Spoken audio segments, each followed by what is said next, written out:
त्या समाजाला तिथं पडलेलं एक सवय होती, अंगवळणी पडलेलं होतं. मला वाटतं की भाकरी ने बराचसा त्या ठिकाणी तो बदल घडवलेला आहे. पॅशनच प्रोफेशन झालं पाहिजे. सीचा या ठिकाणी मला अंतर्भाव पूर्ण या कॅम्पसमध्ये जाणून आला. मुलं कोलॅबोरेट करतायत इथं शिकायला, ते कम्युनिकेट करतायत. हे बाप कंपनीनं ह्या ग्रामीण भागात एक इन्फ्रास्ट्रक्चर डेव्हलप करण्यासोबतच जागतिक दर्जाचा दृष्टिकोन असणारी जी दर्जे इथले विद्यार्थी घडतायत, तर मला वाटतं की ती एक खूप मोठी अचीवमेंट आहे. नमस्कार मित्रांनो. आज आपल्याकडे एक असे पाहुणे आलेत, ज्यांनी काहीतरी वेगळ्या पद्धतीने मुलांना शिकवण्याचं धाडस केलं आणि ते सक्सेसफुल करून दाखवलं. तर आपल्याकडे आज गर्जे साहेब आलेले आहेत. तर गर्जे सर, तुम्ही एकदा आमच्या व्ह्यूअर्सला आपलं इंट्रोडक्शन द्या. नमस्कार मित्रांनो, माझं नाव भक्तराज मनसुख गर्जे आणि मी पेशाने जिल्हा परिषद शाळेत प्राथमिक शिक्षक आहे. आणि जसं सरांनी परिचय करून दिला की विद्यार्थ्यांना ज्या शिक्षणाची गरज आहे, ज्या त्यांच्या अडचणी आहेत, त्या अडचणी आणि त्या गरजेला साजेसं ठरेल असं शिक्षण देण्याचा शाळेत मी नेहमीच प्रयत्न करतो. अरे वाह! हं. तर आपण शिक्षक व्हावं अशी तुम्हाला लहानपणापासून इच्छा होती, की हं. तुम्हाला म्हणजे कालांतराने असं वाटलं, की आपण ह्या क्षेत्रात गेलं पाहिजे? लहानपणापासून अशी इच्छा नव्हती, परंतु ज्यावेळेस 12वी झालं, तर त्यावेळेस आपण विचार करतो की काय करियर करता येईल, काय-काय करियरचे ऑप्शन असतील. तर त्यातलं एक ऑप्शन होतं की 12वी नंतर डी-एड करून अ, शिक्षक होणं. तो पर्याय मला मला वाटलं की मला माझ्यासाठी उपयुक्त आहे आणि त्यानंतर मग मी ठरवलं की आपण शिक्षक होऊया. डी-एड केलं आणि त्यानंतर मग शिक्षक झालो.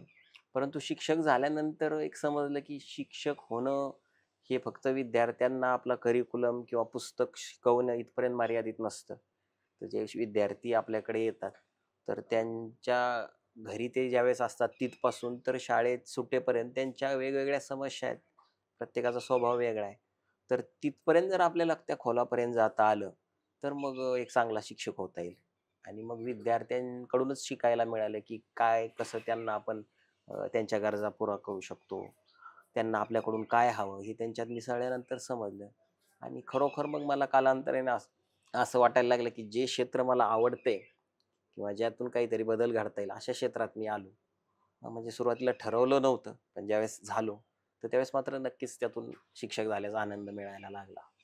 म्हणजे ह्या प्रश्नाचं कारण विचारण्याचं, की आपण कधीतरी कोणाला तर बघतो.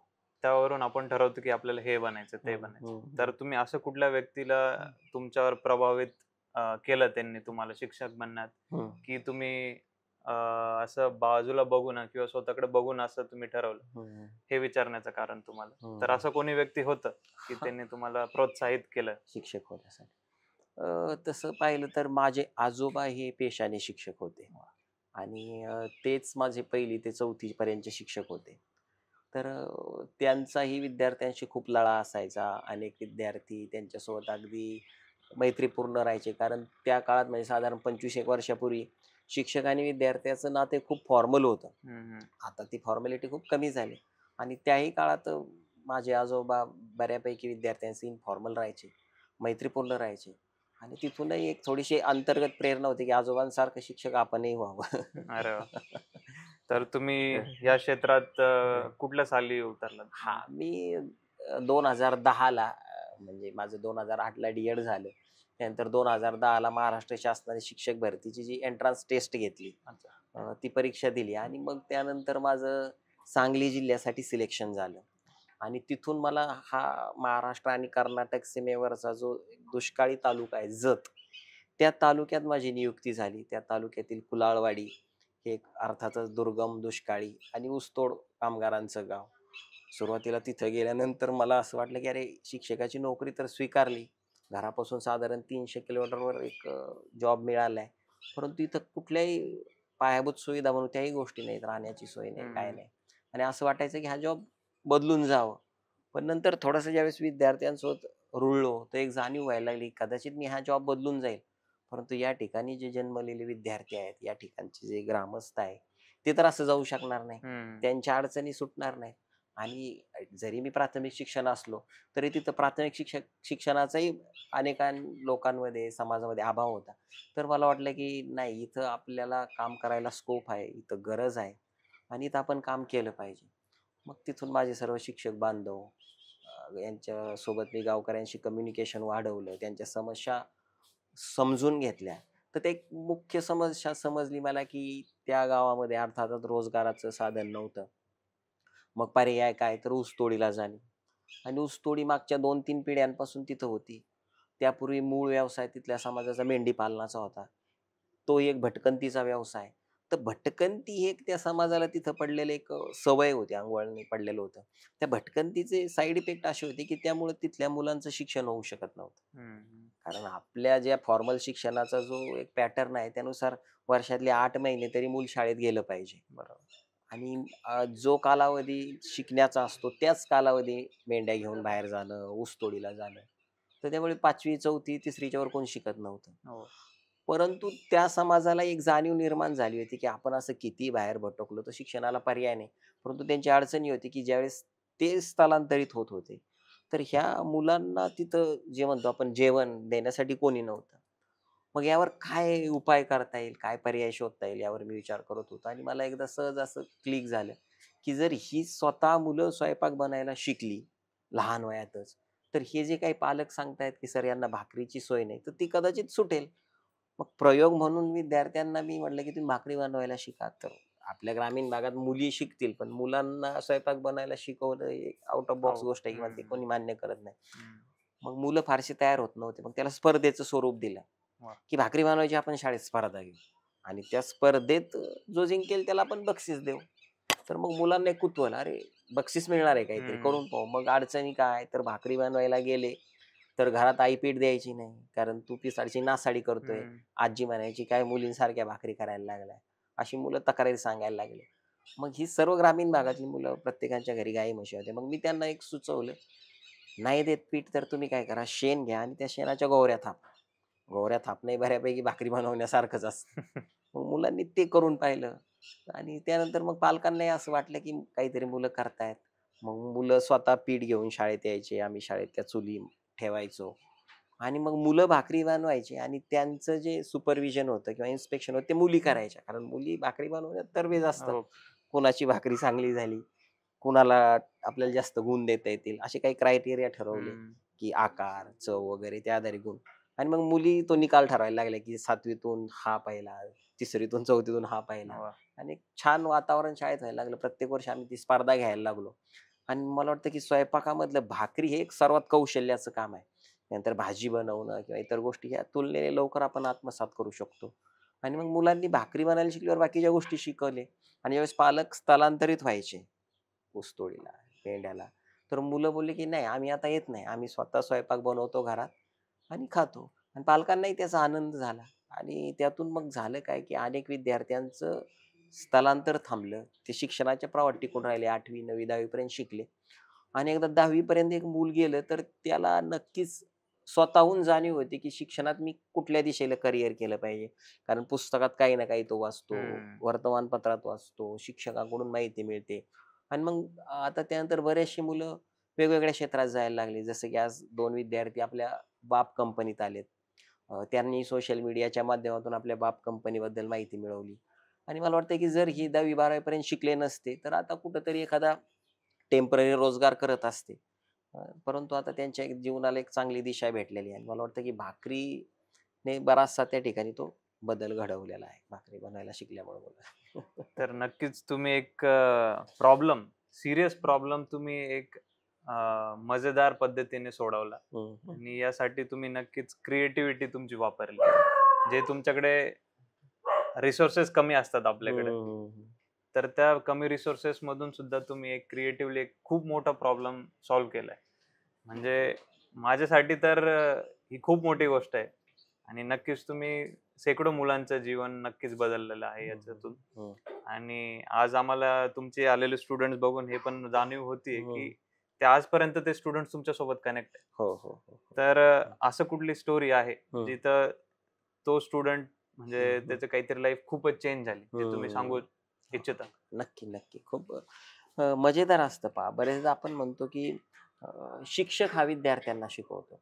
पण मी म्हणेल की जेवढं शिक्षक विद्यार्थ्यांना शिकवतो, त्याच्यापेक्षा कैक पटीने विद्यार्थी देखील शिक्षकाला शिकवत नक्कीच. असतात. तर आमच्या शाळेतल्या एका विद्यार्थ्याची स्टोरी मला नक्की सांगावी वाटेल. त्याचं नाव आहे संतोष माने. हा कुलाळवाडीतला एक शाळाबाह्य विद्यार्थी आणि त्याच्या शाळाबाह्य असण्याचं कारण त्याच्या पालकांची ऊसतोडी. साधारण 2015 मध्ये मी विद्यार्थ्यांचा शोध घेत, की कोणी शाळेत दाखल व्हायचे राहिले का असं कुलाळवाडीतल्या वस्तीवर फिरत होतो आणि तिथे हा संतोष घरापुढे खेळताना मला दिसला आणि त्याचं शरीर वगैरे पाहून मला जाणवलं, की हा शाळेत यायच्या वयाचा झालेला आहे. पालकांना चौकशी केली तर बोलले, की आम्ही ह्याला शाळेत कुठंच घातलेलं नाही. तर विचारलं तर त्यांचं तेच रिझन, सर आम्ही एक 2-3 महिनेच गावात असतो. इतर वेळी ऊसतोडीला जातो. मग मी त्यांना रिक्वेस्ट केली, तुम्ही 2-3 महिने का असेना संतोषला शाळेत पाठवा. मग माझ्या रिक्वेस्टला त्यांनी थोडासा मान दिला. संतोषला पाठवलं.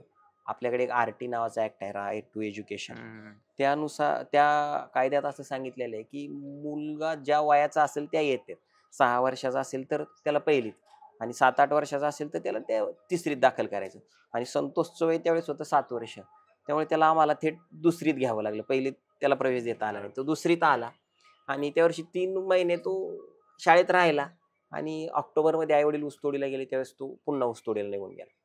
2016 मध्ये संतोष पुन्हा जूनला शाळेत आला आणि मला खात्री होती की ह्या वर्षी कदाचित तो आई-वडिलांसोबत ऊसतोडीला जाईल आणि त्याच वर्षी आम्ही मग ही भाकरीची स्पर्धा सुरू केली.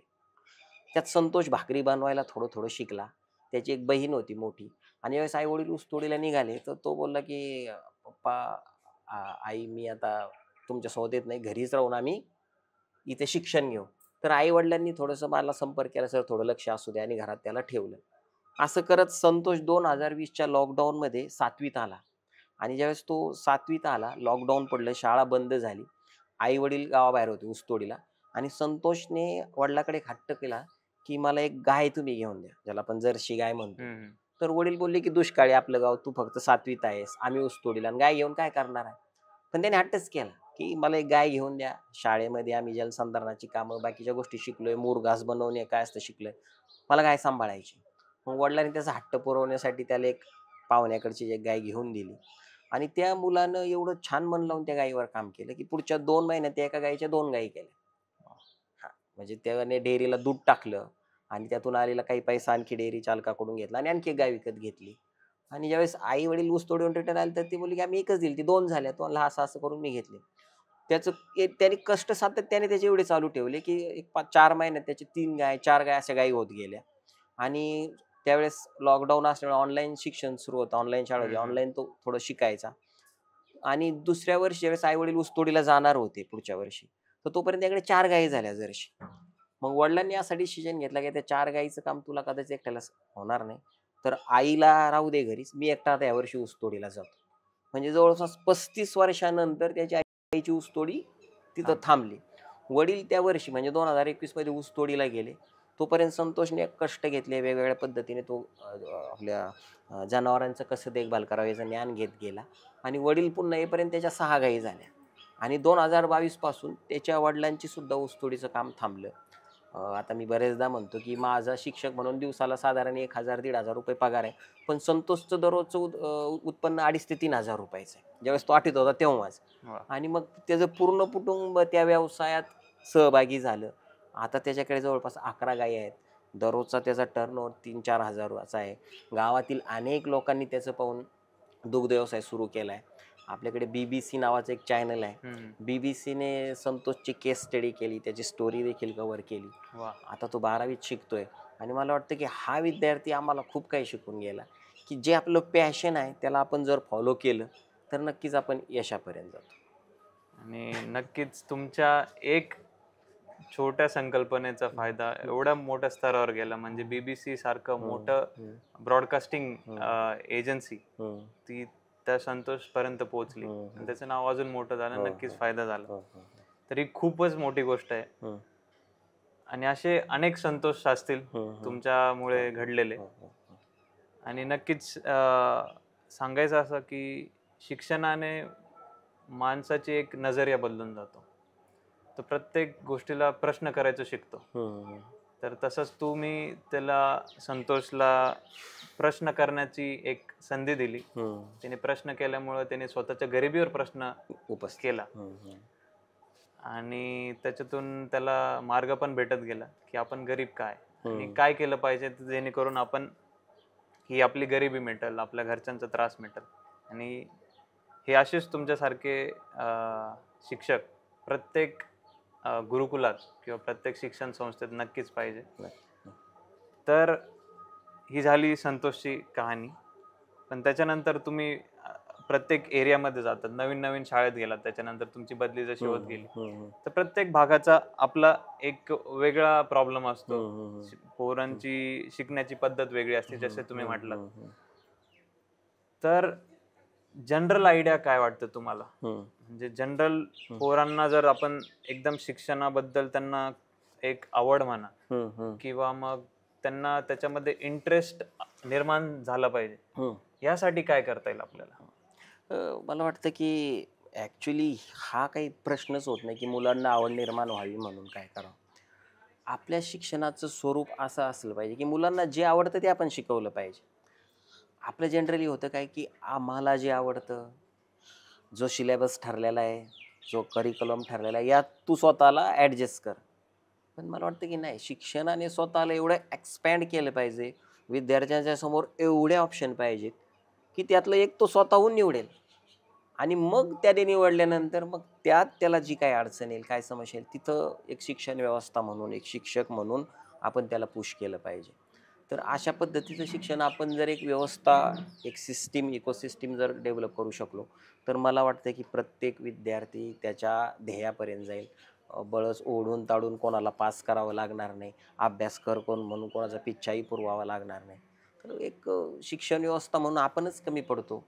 तर त्यातलं आपलं कमी पण आपण, मला वाटतं की मोठ्या मनाने स्वीकारलं पाहिजे आणि विद्यार्थ्यांना जे आवडेल त्याला जागतिक स्तरापर्यंत काय प्लॅटफॉर्म आहे, जसं बाप कंपनी वेगवेगळे प्लॅटफॉर्म उपलब्ध करून देते, ते प्लॅटफॉर्म आपण त्याला सुचवले पाहिजे. जर तुला गाईचं आवडतंय तर हे तू करू शकतो, तुला फोटोग्राफी आवडतंय तर तू इथपर्यंत तुला आहे. तर मला वाटतं की ते आपण केलं पाहिजे. नक्कीच. पण यावर काही काही लोकांचं असं पण म्हणणं येतं की त्या वयात मुलांना समज नसते, तर ते त्यांचं करिअर कसं चूज करणार? समज नसते. मग तेच की ज्या गोष्टीत मुलांना पॅशन आहे, पॅशनच प्रोफेशन झालं पाहिजे. मग मला तेच वाटतं की मुलांचं प्रोफेशन तरी आपण का ठरवावं?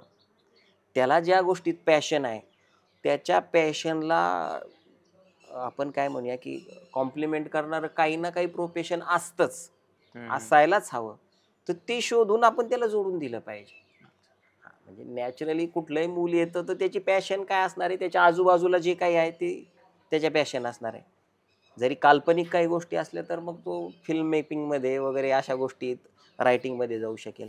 परंतु जनरली 90% मुलांचं पॅशन जे आजूबाजूला पाहतात, म्हणजे कोणी गाड्या पाहत असेल तर त्याला वाटतं की मी गाडी चालवावी, कोणी शेती पाहिली त्याला शेती करावी वाटते, कोणी ट्रक, तर तू ते करतोय पण त्याच्या मागे तुझं प्रोफेशन कसं तू घडू शकतो, हा एक टच त्याला देता आला तर मला वाटतं की आपल्या बऱ्याचशा समस्या आणि पालक, शिक्षक आणि विद्यार्थ्यामधलं द्वंद्व कमी होईल. हां, तर तोच तुम्ही शेवटचा जो विषय म्हटलात, की पालक आणि शिक्षकांमधलं जे नातं आहे, तर ते कुठेतरी प्रायव्हेट शाळेमध्ये जेव्हा आपण जातो, ते तिथे थोडाफार तो गॅप कमी झाला. बट ज्या सामान्य घरातले लोक आहेत, ते नेहमी त्यांचं काम सोडून त्यांच्या मुलाकडे एकदम वेगळं अटेन्शन देऊन त्यांचा अभ्यास करून घेणं, त्यांच्याकडं तेवढा वेळ पण नसतो आणि बरोबर. कदाचित त्यांचं शिक्षण स्वतःचं झालेलं नसतं कमी तेवढं. असतं. तर मग तो गॅप कमी करण्यासाठी तुम्हाला काय वाटतं, असं शिक्षण संस्थेमध्ये किंवा मग जनरल गव्हर्नमेंटने काय केलं पाहिजे असं? गव्हर्नमेंटपेक्षाही शिक्षकांवरही जास्त गोष्ट अवलंबून आहे. मला वाटते गव्हर्नमेंटने त्यांचं काम केलेलं आहे. शिक्षकांची नियुक्ती केली, शाळा उभ्या केल्यात, बाकी जे काही इन्फ्रास्ट्रक्चर पाहिजे ते केलं आहे. तर मला वाटतं की शिक्षक बांधवांनीच प्रत्येक मूल हे माझं मूल आहे, माझ्या नात्यातलं मूल आहे. तर ते एक पॅशन शिक्षक बांधवांमध्ये यायला हवं. जसं मी मगाशी बोललो की पुस्तकाच्या पलीकडे जाऊन बरेचशी मुलं, आता संतोषसारखा मुलाचं मी उदाहरण दिलं. ठीक आहे बाबा, नाही तुला पुस्तकात तू कमी आहे तर हरकत नाही, तो काही तुझा प्रॉब्लेम नाही. तो अनेकांचा प्रॉब्लेम आहे. पण त्याला आपण म्हणणं की अरे तू नाहीस, कमी आहे. तर तुला जे येतं ते तू कर. हा एक ॲटिट्यूड शिक्षकांनी जर डेव्हलप केला, तर नक्कीच मग पालकांनाही असं वाटेल की माझ्या मुलाला देण्यासाठी त्या शिक्षकांकडे काही आहे आणि ते होऊन तुमच्याकडे येतील, म्हणजे शिक्षकांकडे येतील. हम्म. आणि याचा मी स्वानुभवातून सांगतो. म्हणजे बरेचदा जर आपण पालकांकडे तक्रार केली शिक्षक म्हणून, की तुमचं मूल अभ्यास करत नाही, त्याच्या अभ्यासाकडे लक्ष द्या. तर तुम्ही जो सांगितलं, की त्या पालकांकडे वेळ नाही. कारण आधीच ते खचलेले आहेत. त्यांची आर्थिक परिस्थिती चांगली नाही. त्यांचं रोजगार मिळवणं हे त्यांच्या डोक्यात प्रथम उद्दिष्ट आहे. आणि त्यात आणखी ही एक जबाबदारी आपण त्यांच्याकडे दिली, तर ते शिक्षक आणि पालकाचं नातं सुधारण्याऐवजी ते विस्कळीतच होत जातं. त्यांना वाटतं, की शिक्षकाकडे काय आपल्या प्रॉब्लेमचं सोल्युशन नाही. तेच आपल्याला सांगते मुलांकडून अभ्यास करून घ्या. पण थोडंसं आउट ऑफ बॉक्स जात. त्या मुलाशी एक फ्रेंडली वातावरणात चर्चा केली. तुला काय आवडतंय बाबा? आणि यातून तू शोध की काय प्रोफेशनल अपॉर्च्युनिटीज पुढे आहेत. त्यात काय अडचणी येऊ शकतात आणि मग ठरव तुला जर हे करायचं असेल तर मग त्या पद्धतीचं शिक्षण आता टेक्नॉलॉजीच्या मदतीने त्या विद्यार्थ्यांपर्यंत पोहोचवणं फारसं अवघड नाही. हम्म. कारण शिक्षक एक आहे, समोर असणारे विद्यार्थी 30 आहेत. 30 जणांना 30 वेगवेगळ्या गोष्टी आवडणार आहेत आणि एक गोष्ट एका शिक्षकाकडे 30 प्रोफेशनची माहिती असणं हे जवळपास अशक्य आहे. हम्म. एक टेक्नॉलॉजीचं त्या ठिकाणी आपण साधन वापरू शकतो. YouTube आहे, वेगवेगळे सोर्सेस आहेत आणि त्या थ्रू जर त्या विद्यार्थ्याला कनेक्ट करून दिलं, तुला जे आवडतंय तू ह्या टेक्नॉलॉजीच्या माध्यमातून शिक. तर मला वाटतंय की पालक आणि शिक्षकाचं देखील एक स्ट्रॉंग बॉन्डिंग चांगलं नातं तयार होऊ शकतं आणि शिक्षक बांधवांनी त्या रोलमध्ये आता जायला हरकत नाही. नाही. तर नक्कीच हं. ॲट दी एंड सगळ्यात जास्त म्हणजे गव्हर्नमेंटपेक्षा जास्त इन्फ्लुएन्स एक शिक्षकाचा असतो. डेफिनेटली. आणि प्रत्येक शिक्षकांनी नक्कीच हं. तुमच्याकडे बघून हं. एक प्रेरणा घेतली पाहिजे किंवा हं. त्यांना ती भेटली पाहिजे. हं. ती नक्कीच भेटेल आपल्या हं. इंटरनेटच्या माध्यमातून. नक्की, नक्की. तर हं. अजून एक प्रश्न असा, हं. की आता सामान्य जनतेला किंवा सामान्य हं. परिवारात हं. जे तुम्ही म्हणताय करिअर्सची ऑप्शन नसतात हं. आणि शिक्षकांनी वेगळ्या करिअर्सची माहिती मुलांपर्यंत पोहोचवली पाहिजे. हं. पण तरीही कुठेतरी समाजामध्ये हं. डॉक्टर्स, हं. इंजिनियर्स हं. हा एक खूप प्रतिष्ठित प्रोफेशन आहे अशी एक हं. समज झाली आणि बाकीचे प्रोफेशन्स नाही आहेत तेवढे हं. रेप्युटेड नाही आहे किंवा हं. मग त्यांचा पाल्य त्या करिअरमध्ये गेलं तर त्याचं हं. भविष्य मध्ये रिस्पेक्ट नसणार किंवा हं. हं. व्यवस्थित मॉनिटरी रिवॉर्ड नाही भेटणार हं. त्याला. हं. तर मग तुम्ही इंटरनेटचा वापर कसा करू शकता हं. असं ते तुम्ही शिक्षकांना कसं हं. सांगताल किंवा हं. मग आई वडिलांना कसं सांगताल? हं. कारण हं. आता बहुधा हं. प्रत्येक घरामध्ये हं. इंटरनेटचा ऍक्सेस आहे जवळजवळ, हं. हं. स्मार्टफोनचा हं. ऍक्सेस आहे आणि मुलं आज हं. रील शॉर्ट्स बघतच असतात.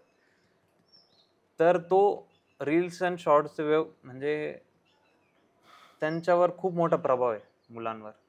ते पुऱ्या जगाला बघताय. पण मग कुठेतरी त्यांच्याकडे इन्फॉर्मेशन ओव्हरलोड होतीये. हं. ते प्रत्येक प्रोफेशन बघताय, मला हे पण व्हायचं, ते पण व्हायचं, हे पण हं. व्हायचं, ते पण हं. व्हायचं. पण आई-वडिलांच्या पण मनामध्ये काय इंजिनिअर्स आणि डॉक्टर्स. हं. तर त्याच्यामधला जो तणाव आहे, हं. तो कसा कमी करता येईल? हं. एक तर गोष्ट अशी आहे, की ग्लॅमर जे आहे ह्या 2-3 प्रोफेशनसाठी ते खरंच खूप जास्त आहे. प्रत्येकाला विचारलं डॉक्टर, इंजिनिअर याच्या पलीकडे फार काही तोंडात येत नाही. तर यात मोठा रोल पालकांचा आणि शिक्षकांचा देखील आहे. दुसरी एक गोष्ट आहे, की यावर एक फ्युचर रेडी एज्युकेशन हा जो सध्या ट्रेंड सुरू आहे किंवा महाराष्ट्र शासनसुद्धा सर्व शिक्षकांना ट्रेनिंग देते, प्रशिक्षण, की future ready education. Future ready education म्हणजे काय? तर जनरली काय होतं शाळेमध्ये आपण आत्ता ज्या समस्या आहेत त्या सोडवण्यासाठीचं शिक्षण विद्यार्थ्यांना देतो. तर फ्युचर रेडी एज्युकेशन काय सांगते आपल्याला, की विद्यार्थ्यांना आत्ता जे समस्या आहेत त्या सोडवण्याचं शिक्षण द्या, त्यात काही वाद नाही. परंतु ज्यावेळेस ते वर्किंग एजमध्ये येणार आहेत, त्यावेळेस ह्या समस्यांचं आजच्या समस्यांचं रूपांतर काय झालेलं असेल, त्यावेळेसच्या गरजा काय झालेल्या असतील, या दृष्टीने शिक्षण द्या. आता या दृष्टीने शिक्षण द्यायचं तर ती सुद्धा मोठी अडचणीची गोष्ट आहे. खूप अवघड आहे प्रेडिक्ट करणं, की आय-टीचं भविष्य काय आहे 25 वर्षानंतर? ही प्रेडिक्ट करणं जवळपास इम्पॉसिबल आहे. म्हणजे आज आपण पाहिलं ChatGPT, किंवा काही गोष्टी तर 2-3 वर्षापूर्वी ज्याचा काही इन्फ्लुएन्स नव्हता आता तर ते काबीज करायचं परिस्थिती. मग यावर सोल्युशन काय? तर एक ॲटिट्यूड डेव्हलप करायचा प्रत्येक मुलाचा. काय ॲटिट्यूड? तर लर्निंग टू लर्न.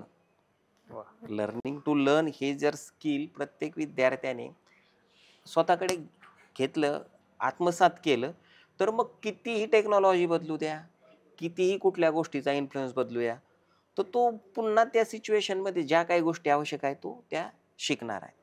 मग यात तुम्ही डॉक्टर व्हायचंय त्याला की इंजिनियर व्हायचंय हे ठरवू नका. 4थी-5वी पासूनच त्याचा एक ॲटिट्यूड डेव्हलप करा, की हे हे समोर जे काही पुस्तक आहे, ही काही समस्या ही तुला शिकायची, तुला सोडवायचं आहे.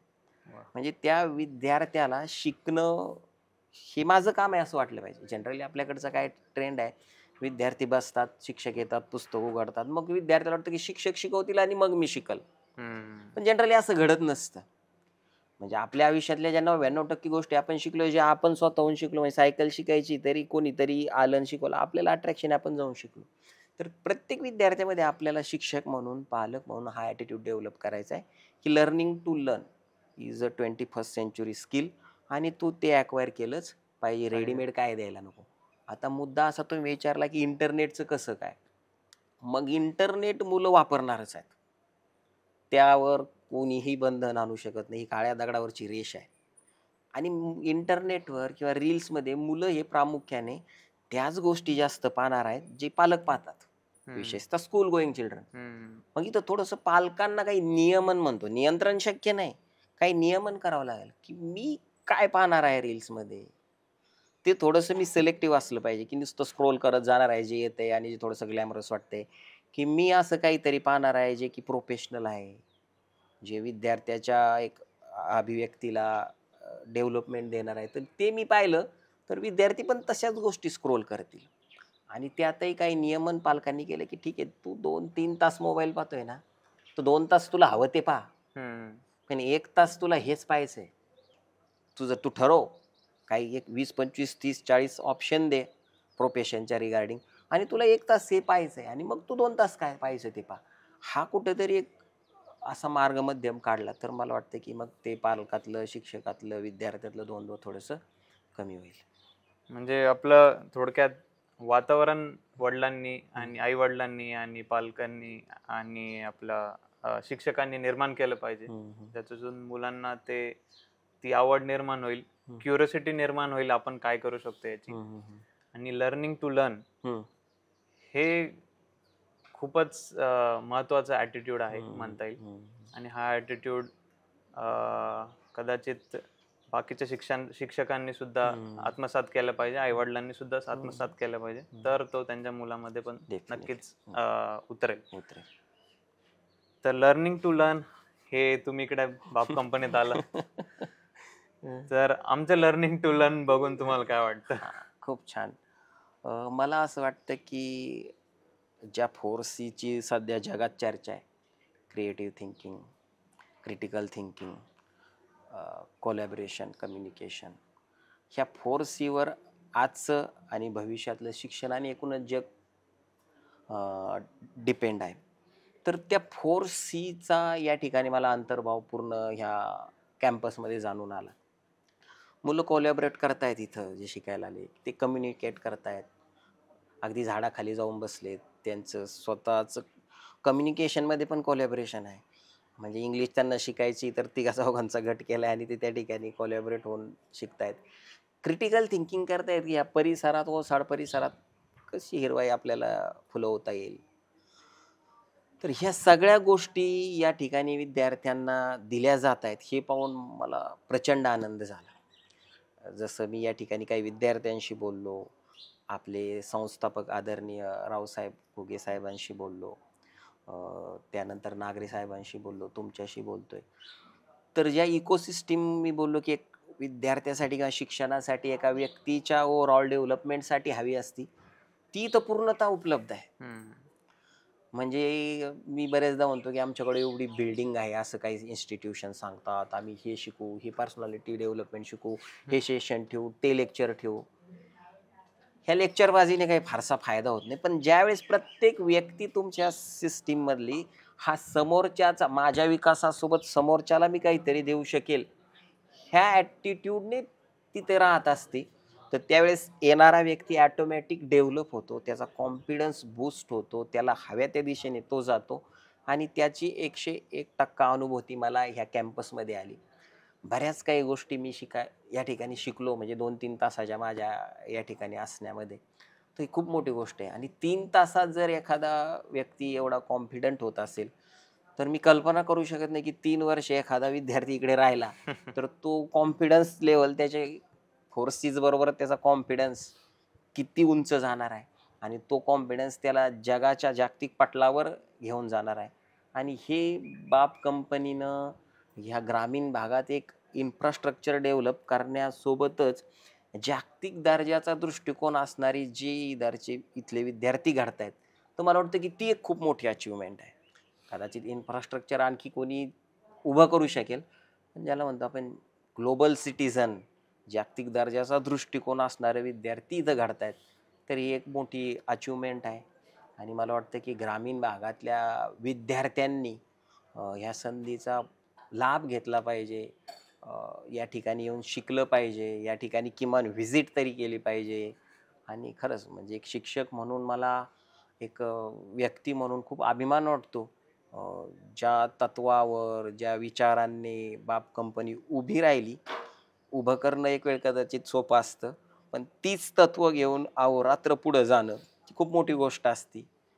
अगदी जे महात्मे होऊन गेले आपल्या देशात त्यांनी त्यांनी ते शक्य करून दाखवलं आणि मला वाटतं की बाप कंपनीची पावलं त्याच दिशेने जात आहेत.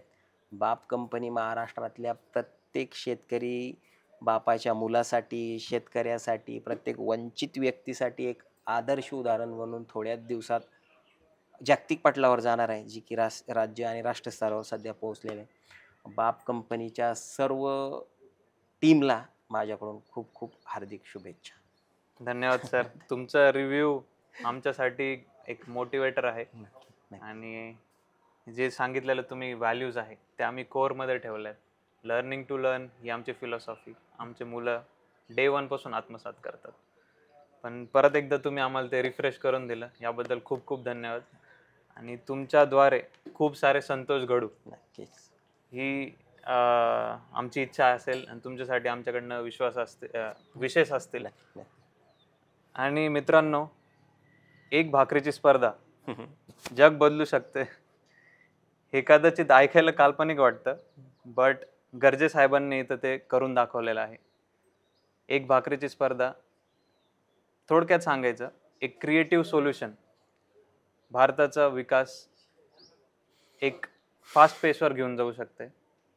फक्त गर्जे साहेबांसारखे शिक्षक प्रत्येक शिक्षण संस्थेत असले पाहिजे. धन्यवाद सर Thank you, आमच्याकडे thank you, आल्याबद्दल. thank you, thank you. Thank you.